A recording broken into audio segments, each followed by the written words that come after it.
Bueno, te agradezco la invitación, Fernando, que fue mi jurado de mi doctorado en la Facultad de Filosofía y Letras. Este es un lugar hermoso para mí porque acá están mis grandes maestros, entre ellos el profesor Yunta, que lo he tenido, y Sabugo y demás. Todos los próceres están acá, han disertado en esta sala. Así que estoy emocionado poder disertar en esta sala. Muy interesante el último de las presentaciones. Tuya.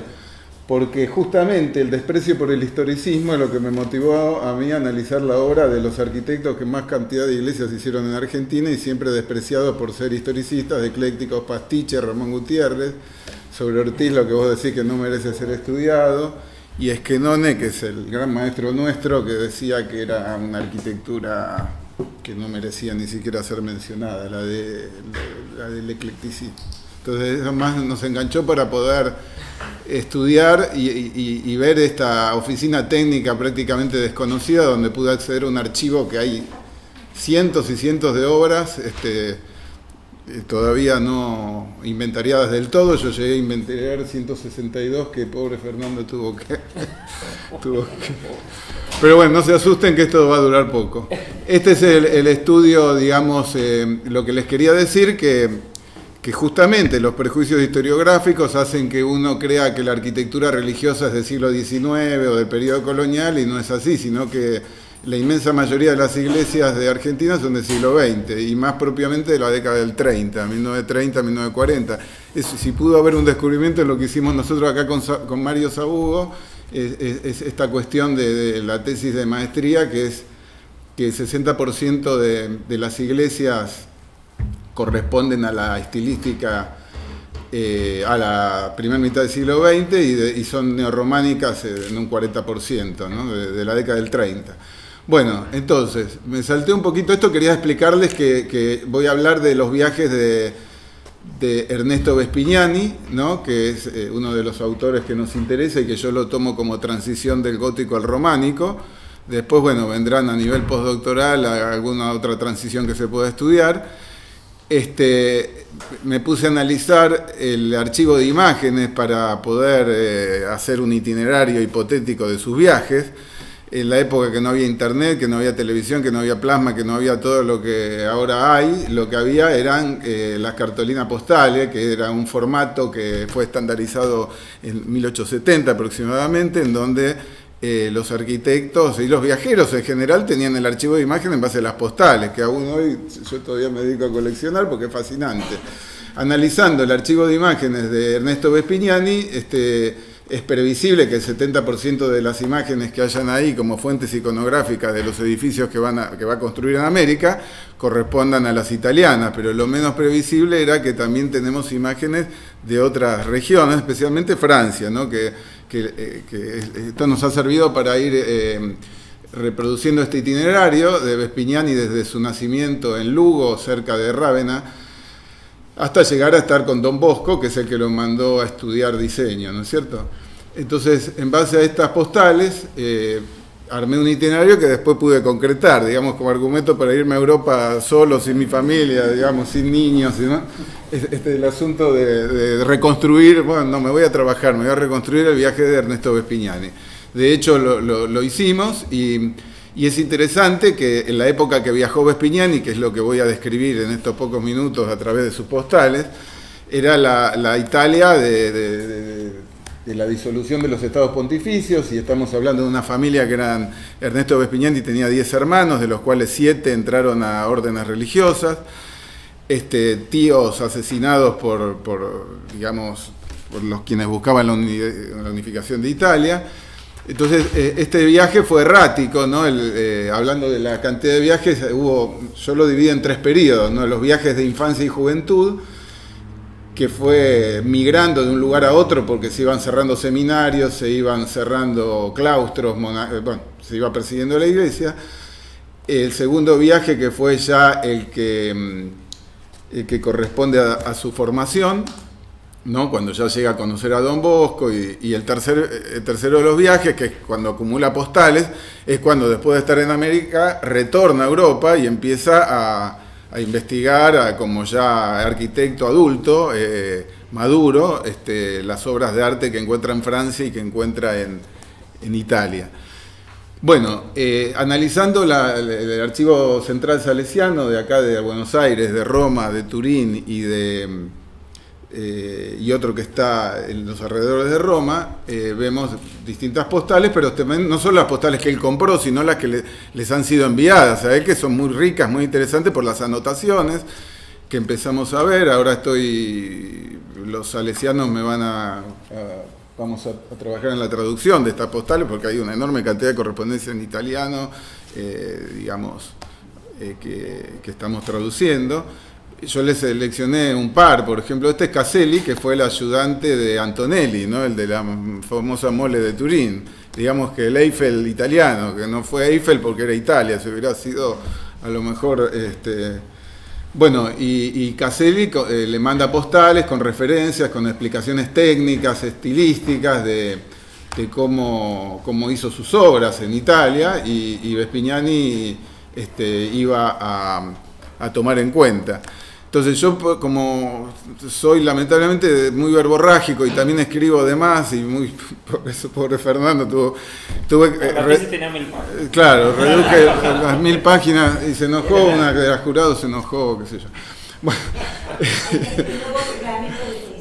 para que no se enojen ustedes, lo que hice, cambié un poco el título, que en vez de hablar de los viajes de Vespignani y de Florencio Martínez, que fue su discípulo, Vespignani por Italia, Florencio Martínez por la España de la posguerra, lo único que me remití es a mostrarles a través de las postales los viajes de Vespignani y a seleccionar 3 postales que le sirvieron como fuentes iconográficas para obras edificadas en Argentina.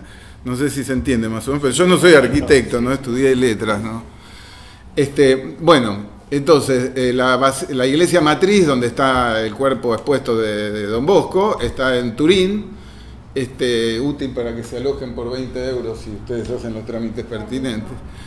Entonces van a encontrar que esta es la iglesia que va a tomar muy en cuenta para, por ejemplo, la remodelación. A su vez, esta iglesia de Spezia, bueno, se dice que la matriz principal viene de Venecia, ¿no? Pero lo que a nosotros nos interesa, Vespignani va a utilizar esta fuente para remodelar la llamada iglesia de los italianos, que está en la calle Moreno, donde llegaron los salesianos a instalarse antes de irse a Almagro. Después la iglesia de Almagro, ¿no? Que está sobre la avenida Belgrano cuando es angosta, tomada como modelo en base a las imágenes y referencias que vimos en su archivo. La segunda de las analogías interesantes está la fascinante, ¿no?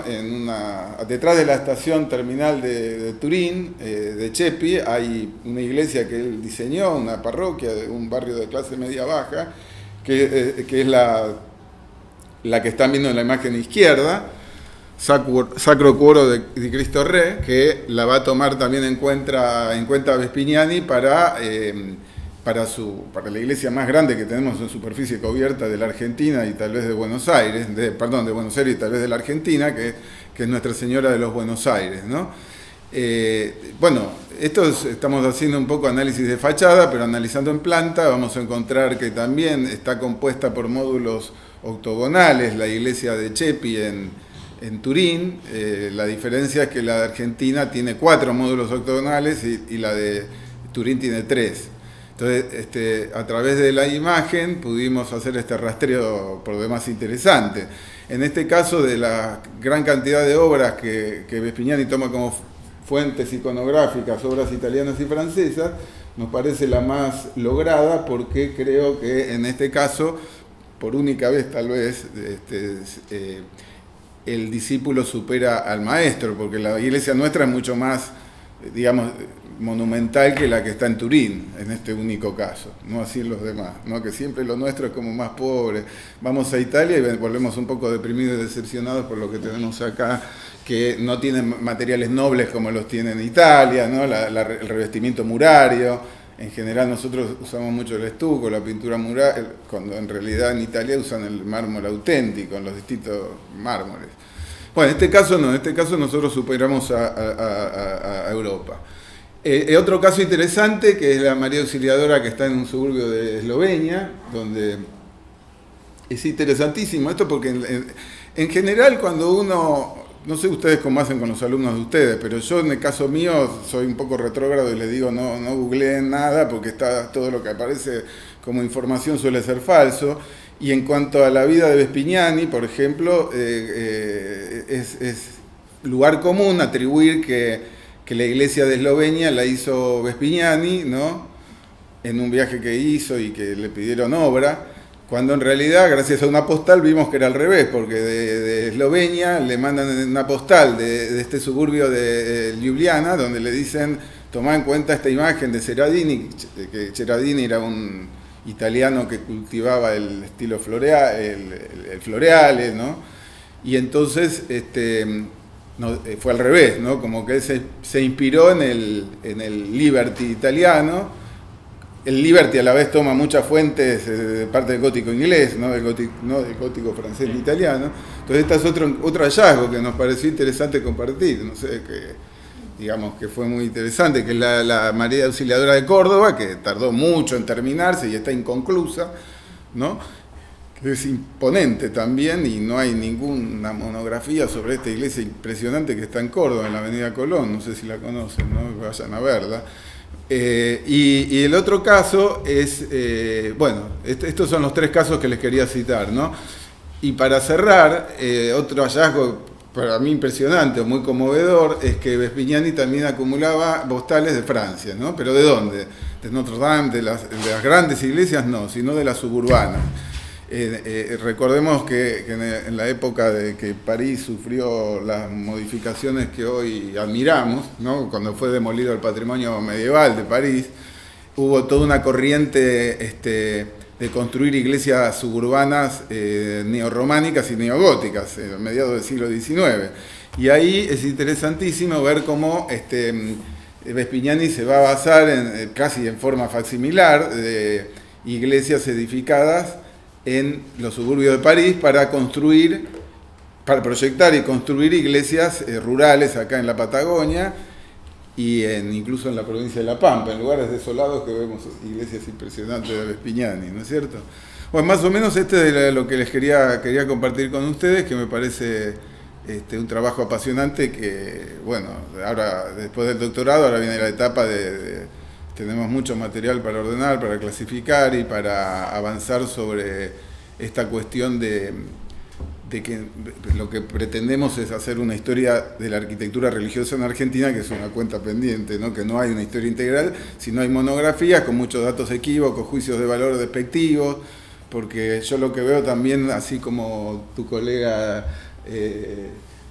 hablaba de los prejuicios que hay hacia el supuesto otro mundo oriental, también hay mucho prejuicio de parte de la historiografía académica hacia todo lo que es eclesiástico, como desde el lado eclesiástico también hay mucho prejuicio hacia lo que podamos hacer desde la Universidad de Buenos Aires, ¿no? Pero entonces hay que romper esas barreras para que no pensemos que tenemos que ser necesariamente anticlericales porque estemos en una universidad laica, o necesariamente que está en una universidad confesional tiene que hacer un análisis geográfico o, digamos, entonces en esa lucha estamos. Ahora vamos a publicar una serie de artículos en revistas salesianas en Italia, pero no con el criterio de hablar bien de Don Bosco y de lo bueno que fueron los salesianos, sino el fascismo en relación a Don Bosco y muchos temas que vamos a ver si los publican. No sé, vamos a ver. Bueno, eso era lo que les quería contar. Gracias, Fernando, y bueno, muchas gracias.